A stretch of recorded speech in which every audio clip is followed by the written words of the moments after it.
টানা তৃতীয় শিরোপা আর্জেন্টিনার। মেসি দি মারিয়া আনন্দ বেদনায় কান্নায় মারামারি আর মাঠে ছড়িয়ে পড়ল তুমুল উত্তেজনা। কলম্বিয়ার পিছিয়ে পড়া খেলোয়াড়েরা কিছুতেই যেন মেনে নিতে পারছিলেন না সম্ভাব্য হার। একটা পর্যায়ে আর্জেন্টিনার খেলোয়াড়ের সাথে মারামারিতে জড়িয়ে পড়ে কলম্বিয়ার খেলোয়াড়েরা।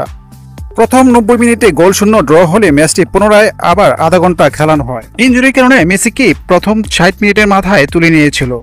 এটি ছিল দি মারিয়ার আন্তর্জাতিক শেষ ম্যাচ। তাকে 115 মিনিটের মাথায় তুলে নেওয়া হয়।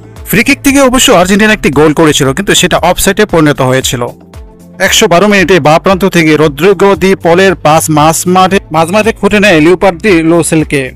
তিনি বল বাড়ান ডান প্রান্তে বক্সের কাছাকাছি থাকা মার্তিনেস অবশ্য ভুল করেনি, ঠান্ডা মাথায় বলটি জালে জড়ান, হয়ে গেল গোল।